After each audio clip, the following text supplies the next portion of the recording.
Hello दोस्तों, स्वागत है आप सबका मेरे चैनल पर। पिछली वीडियो में हमने सीखा था क्रोशिया के कुछ बेसिक स्टिचेस, जैसे single crochet, half double crochet, double crochet, slip not और स्लिप स्टिच। आज मैं उससे आगे आपको बताऊंगी कि ट्रिपल डबल क्रोशिया कैसे बनाते हैं, इंक्रीज़ कैसे करते हैं और डिक्रीज़ कैसे करते हैं। तो चलिए स्टार्ट करते हैं।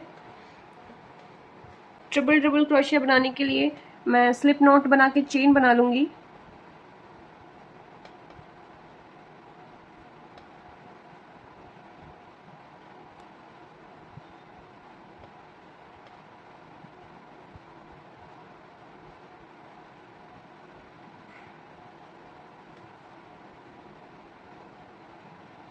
अब मैं सेकंड चेन में ट्रिपल डबल क्रोशिया बनाऊंगी। ट्रिपल डबल क्रोशिया बनाने के लिए हम हुक पे 2 बार लूप लेंगे। डबल क्रोशिया के लिए हमने 1 बार लूप लिया था, ट्रिपल डबल क्रोशिया के लिए हम 2 बार लूप लेते हैं। अब मैं इसको हुक को सेकंड चेन में लेकर जाऊंगी, फिर से लूप लूंगी और खींचकर ऊपर लेकर आऊंगी। अब मेरे हुक पे 4 लूप हो गए हैं, 1 2 3 एंड 4। फिर से लूप लूंगी, पहले 2 में से निकालूंगी,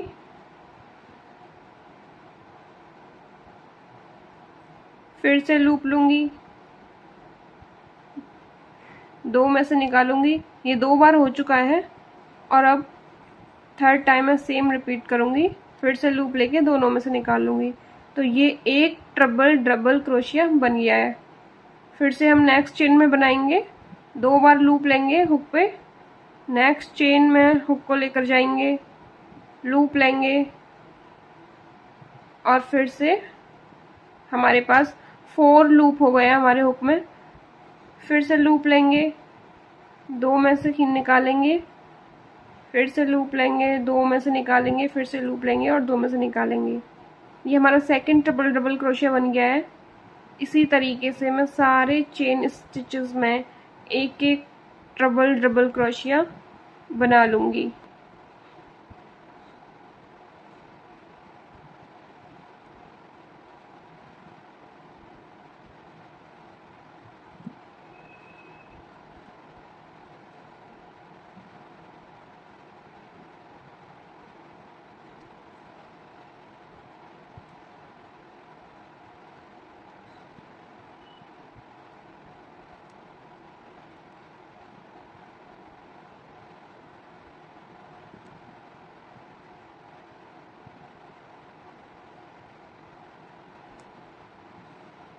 ये कुछ इस तरीके का दिखता है।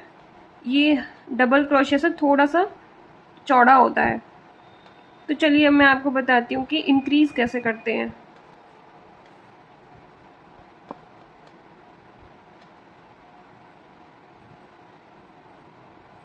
स्लिप नॉट बना के मैं चेन बना रही हूँ।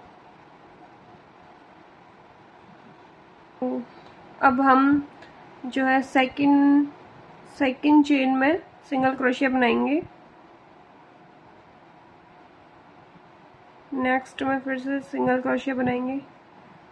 अब मैं बताऊंगी कि इंक्रीज कैसे करते हैं। अब इंक्रीज करना है मुझे, तो मैं नेक्स्ट चेन स्पेस में हुक को लेकर जाऊंगी और यहाँ एक सिंगल क्रोशिया बना लूंगी। मुझे यहाँ इंक्रीज करना है तो मैं फिर से हुक को इसी चेन स्पेस में लेकर जाऊंगी और एक और सिंगल क्रोशिया इसी स्पेस में बना लूंगी। तो इस चेन में 2 सिंगल क्रोशिया हो गया, मतलब ये इंक्रीज हो गया है। इसी तरीके से हम इंक्रीज करते हैं, मतलब एक ही स्पेस में हम एक से ज़्यादा सिंगल क्रोशिया जब करते हैं तो वो इंक्रीज होता है।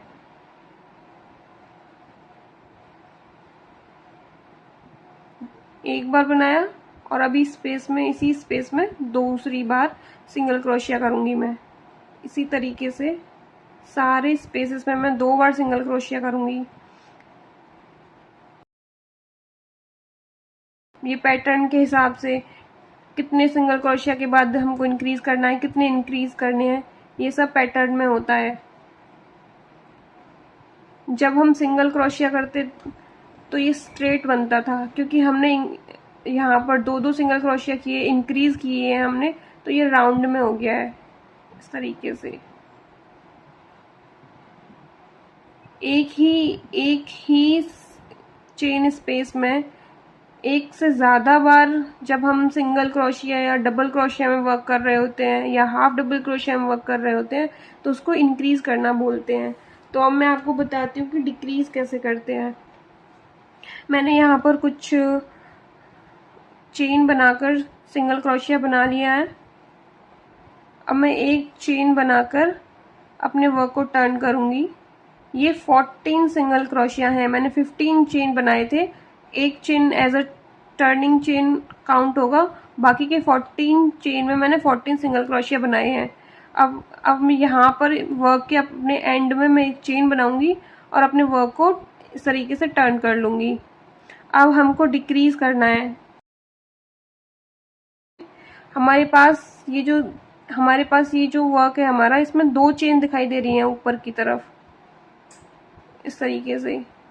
तो हम जो है ये वाला बैक वाला लूप है, इसमें डिक्रीज करेंगे।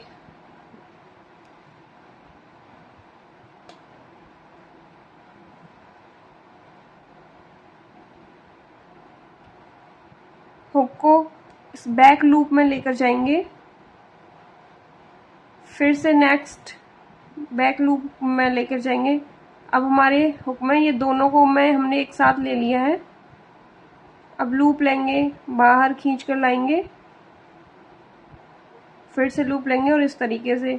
अब ये 2 सिंगल क्रोशिया का हमने एक सिंगल क्रोशिया बना दिया है, मतलब हमने डिक्रीज कर दिया, एक कम कर दिया है। इसी तरीके से नेक्स्ट में डिक्रीज करेंगे।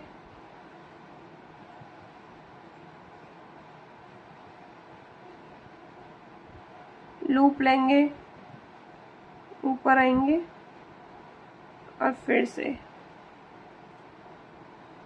इसी तरीके से फिर से हम जो है नेक्स्ट बैक लूप में हम जो है हुक को लेकर जाएंगे, फिर नेक्स्ट में लेकर जाएंगे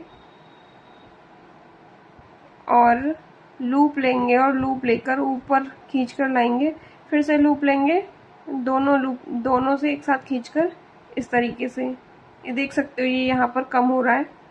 इसी तरीके से हम डिक्रीज कर लेंगे। ये एक तरीका है डिक्रीज करने का, इनविजिबल डिक्रीज बोलते हैं इसको। आप ऐसे भी डिक्रीज कर सकते हो।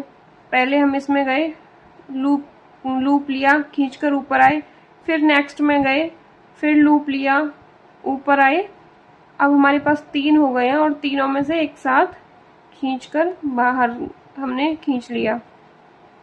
इसी तरीके से नेक्स्ट में गए, लूप लिया, ऊपर आए, फिर नेक्स्ट में गए, लूप लिया और ऊपर आए।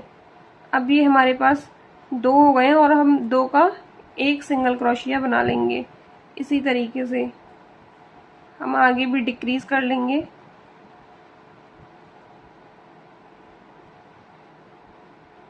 जब हम इस तरीके से डिक्रीज करते हैं जैसे मैंने अभी बताया, तो ये हमको पता चलता है कि हमने डिक्रीज किया है। लेकिन जब हम सिर्फ बैक लूप में हुक को लेकर डिक्रीज करते हैं तो वो इनविजिबल डिक्रीज होता है और वो पता नहीं लगता है कि हमने यहाँ पर डिक्रीज किया है, तो वो ज़्यादा सही लगता है, स्पेस नहीं आता है उसमें बीच में। आज के लिए बस इतना ही। उम्मीद करती हूँ कि आप लोगों को समझ में आया होगा। मिलते हैं नेक्स्ट वीडियो में, तब तक के लिए बाय बाय, हैप्पी क्रोशिंग।